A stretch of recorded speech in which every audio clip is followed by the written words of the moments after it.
Hey guys, I wanted to read Zathura to you before you watch the movie so you could do a really great job on comparing and contrasting. Um, it's totally different. I want to make sure that you understand that sometimes in a book, you don't always get the same imagery that a director or producer gives you inside a movie. And so I'm actually not even going to show you the pictures. I'm not even going to show you the illustrations on this. I am just going to read it to you.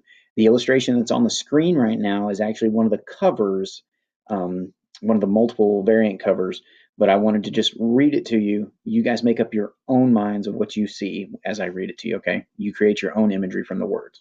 All right, here we go. Zathura by Chris Van Allsburg.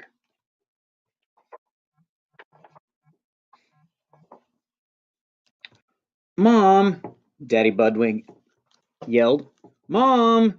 Walter and Danny's mother stopped at her son's bedroom door. Walter, she said, get off your brother. Honestly, if you don't stop pulling on his nose like that, he'll end up looking like an elephant's trunk. Oh, yeah, said Walter, then he'll need the ears to match. He let go of Danny's nose and grabbed his ears. Enough, said Mrs. Budwig. Danny started it. Look what he did, Walter yelled, picking up his walkie talkie. The antenna was dangling by a wire. See, he breaks everything. I'm sure he didn't mean to do it, said Mrs. Budwig. Was an accident, Danny mumbled. From downstairs, Mr. Budwig called to his wife. We're going to be late. Mrs. Budwig gave her sons a kiss goodbye. I set some dinner out in the kitchen. Dad and I shouldn't be too late. Can't you take him with you? Walter whined. After their parents left, Walter sat down in front of the television. Can me and you go out and play catch together? Danny asked. It's you and I, said Walter, not me and you. And the answer is no. But Danny really wanted to play. He threw Walter his hat, but Walter just ignored him. Then he tossed him a baseball and beamed him on the head. Walter jumped up. All right, you little fungus. Now you're really going to get it. Danny bolted out of the room, down the hall and out the front door, with Walter close behind. They ran into the park across the street, but Danny couldn't outrun his brother. Walter tackled him. I'm telling! Danny squealed as Walter got a grip on his nose and pulled it. Then he let go. Hey, what's that? He said. Right next to the boys was a thin box resting against a tree. Walter got off his brother and picked it up. Oh, it's just some dumb old game. Here, he said, poking Danny in the stomach with the box. It's for babies like you. He trotted off as Danny read the words on the box. Jumanji, a jungle adventure. Danny stuck the game under his arm and ran home after his brother. Back inside, Danny looked at the box. It was covered with the pictures of jungle animals. He took out the dice, some tokens, and a very plain board game. Walter was right. It was a babyish game and probably boring too. Danny started to put it away, but discovered jammed tightly into the bottom of the box another board. He banged the box on the floor and out it popped. This board was more interesting. It showed flying saucers, rockets, and planets in outer space, with a path of colored squares leading from Earth to a purple planet called Zathura and back to Earth. Danny put a token on Earth, then rolled the dice. After he moved along the path, something surprising happened. A buzzing sound came from the board, and with a click, a small green card popped out of the edge right in front of him. He picked it up and read, Meteor showers. Take evasive action. Hey, Walter, Danny started to say. What does eva... And as he was interrupted by a noisy rat-a-tat-tat sound coming from the roof. Walter looked up from the television. Holy smokes! He said it must be a hailstorm. It's not hail, shouted Danny, holding up the card. It's meteors. And the noise grew louder, like 1,000 golf balls bouncing off the roof. The room got so dark, Walter turned on the lights. Then kaboom! A rock the size of a refrigerator fell through the ceiling and crushed the television. See, Danny said, I told you meteors. Walter stared at the hole in the ceiling. Okay, he agreed. Meteors. But how did it get so dark so fast? Through the hole, he could see what was left of his parents' bedroom, and beyond that, a black star-filled sky. It looks like night up there. It's not night, said Danny.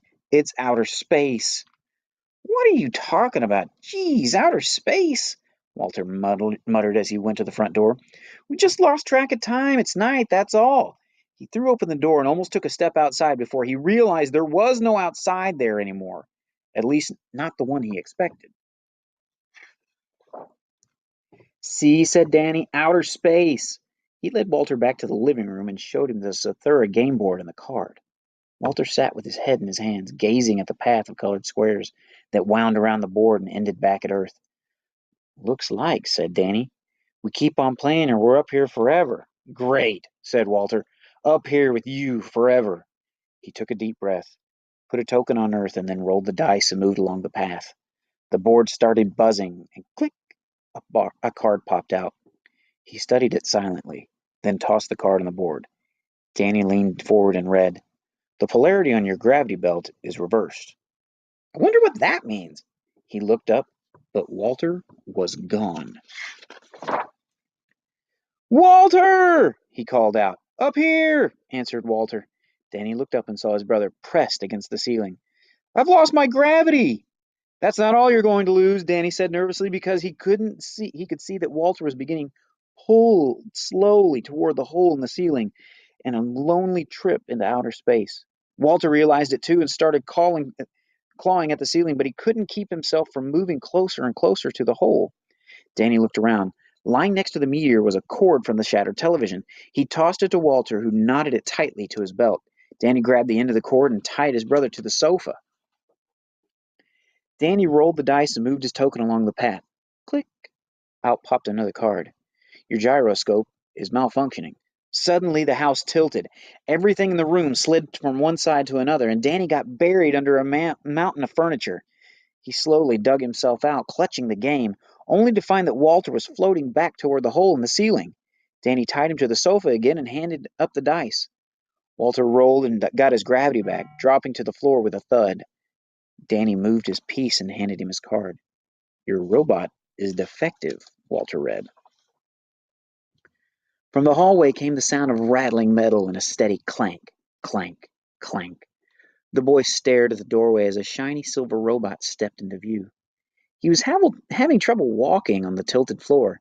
His head rotated back and forth, and he seemed to freeze on Walter. The robot's eyes lit up, and he spoke in an odd mechanical voice.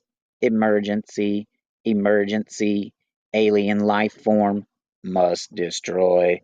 His claw-like metal hand snapped open and shut. Uh-oh, Danny whispered. I think he's talking about you. Fortunately, when the robot stepped forward, he missed the door, banged onto the wall, and fell to the floor. He got up and did it again, and then again, and again. Better hurry up and roll, said Walter, before he makes it in here. Danny rolled the dice and took his card. You passed too close to Source 3. Gravity greatly increased. The room began to level out, but something strange was happening to Danny.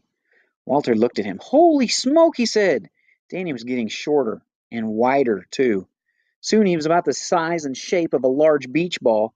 Walter, he said in a low voice, I feel heavy.